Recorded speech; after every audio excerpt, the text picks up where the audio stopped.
The Neuroscience of Shred: How Rock Music Rewires Brains. I've always noticed that rock music doesn't just enter my ears, it rearranges something inside me. A single riff can sharpen my focus, flood my body with energy, and quiet the constant inner noise. I want to understand what's happening in the brain when sound stops being heard and starts being felt. The first distortion. Without music, life would be a mistake. Friedrich Nietzsche. I want to begin quietly, not with volume, but with recognition. I notice how certain sounds don't just arrive in my ears, they arrive in my body. A bent guitar note hangs in the air, and something inside me leans forward. Time thins. Thought loosens. I'm not being instructed or persuaded. I'm being moved. This is a way of seeing I want to invite you into. Music not as background or entertainment, but as an environment the mind enters. Rock music, especially dense, rhythmic, distorted, becomes a lived space where the brain adjusts itself, moment by moment, to survive and feel inside sound. Rhythm finds the body. The nervous system is not a thing, it is an event. Antonio Damasio. Long before theory, rhythm lived in muscle and breath. Rock music inherits this ancient lineage. The drum kit mirrors walking, running, fighting, dancing. When the beat locks in, my motor cortex lights up even if I remain still. The body prepares itself for movement that may never come. Neuroscience shows that rhythm entrains the brain. Neural firing begins to synchronize with tempo. This is not metaphor. The brain quite literally aligns itself with external time. Rock doesn't ask politely. It claims the nervous system and says, "Stay here." The pleasure of prediction. The brain is a prediction machine. Karl Friston. A riff repeats, then it shifts.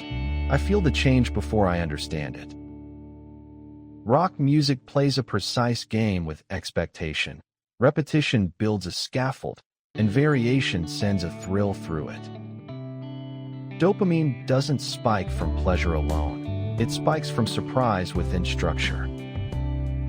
Shredded solos, sudden drops, syncopated rhythms all exploit this neural tension.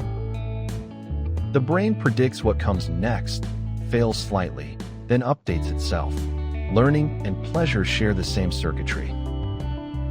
In this sense, rock trains the brain to dance with uncertainty. Distortion and the edge of meaning. The meaning of a message is the change it produces in the receiver. Gregory Bateson. Distortion is often described as noise, but neurologically it's texture. Saturated sound activates more complex auditory processing, forcing the brain to work harder to extract signal from chaos. This effort creates engagement. Attention sharpens. I notice how distortion feels like standing close to something alive, unpredictable, vibrating. The brain doesn't relax into it. It leans in. Meaning isn't delivered cleanly, it's wrestled into existence. Neural firestorms. Cells that fire together wire together. Hebb. Sustained listening reshapes neural pathways. Repeated exposure to complex musical patterns strengthens connections between auditory regions, motor planning areas, and emotional centers. Rock music, dense and layered, is a full brain event. Over time, the brain becomes better at handling intensity. Fast passages sharpen temporal resolution. Polyrhythms train attention. This is not about becoming smarter. It's about becoming differently tuned. A mind shaped by shred learns to hold more at once. Emotion under amplification. Music is the shorthand of emotion. Leo Tolstoy. Rock amplifies feeling without naming it. A scream, a feedback swell, a minor to major shift, emotions appear before language arrives. The limbic system responds directly, bypassing narrative. I feel this as permission. Anger without apology. Joy without explanation. Melancholy without resolution. Rock creates a safe container where emotions can be intense and transient, felt fully, and then released back into silence. Identity in sound. We become what we repeatedly do, attributed to Aristotle. Musical preference is not decoration, it's identity rehearsal. When I return to certain sounds, I'm practicing a way of being. Rock has long offered identities that resist polish, raw, defiant, vulnerable, loud. Neuroscience suggests that repeated emotional states reinforce self-concept. In this way, rock doesn't just move through the brain, it leaves traces in how a person recognizes themselves. Sound becomes a mirror the mind learns to trust. Flow in the vanishing self. The self disappears in moments of deep engagement. Mihaly Csikszentmihalyi. There are moments when a solo stretches long enough that I forget who's listening. Time dissolves into phrasing. The default mode network, the brain's self-referential system, quiets down. Rock, especially in extended instrumental passages, invites this state. Complexity absorbs attention. Volume holds the boundary. For a few minutes, the narrator inside the head steps aside. What remains is presence, vibrating. Cultural feedback loops. We shape our tools, and thereafter our tools shape us. McLuhan. Amplifiers, pedals, recording software.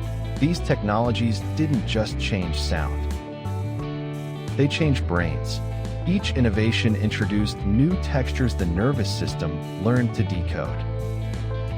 Culture and cognition evolved together. Rock music sits at this intersection, human biology meeting electrical extension. The brain adapts not only to sound, but to the technological world that produces it. This is the Sapiens pattern, invention folding back into perception. The social brain in the crowd. Emotion is contagious. Elaine, Hatfield.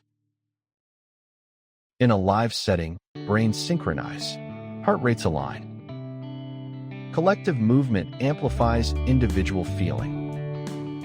The social brain responds to shared rhythm and volume, dissolving isolation. I notice how belonging here requires no agreement, no belief, just presence, just sound. The crowd becomes a temporary organism, held together by bass frequencies and mutual attention. Silence after the last note. Music is the space between the notes. Claude, Debussy. When the song ends, something lingers. Neural activity doesn't stop abruptly.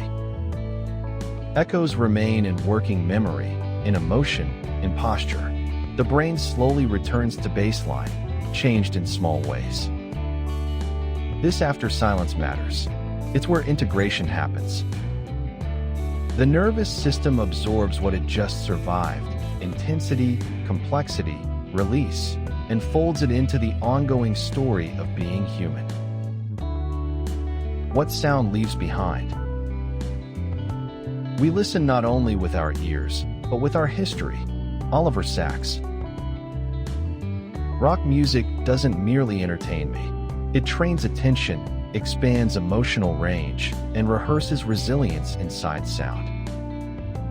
It reminds the brain that intensity can be navigated, not avoided.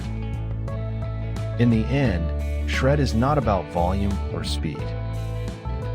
It's about the ancient human capacity to be shaped by rhythm, to find meaning in vibration, and to let the mind become something slightly new through listening. This is the Sapiens Way, where humanity reflects on the worlds it creates and the beings it is becoming. Thanks for your time. It's been a delight. What should we explore next? Comment, share, and save your insight. Subscribe to Orbital Sapiens and keep your thoughts bright.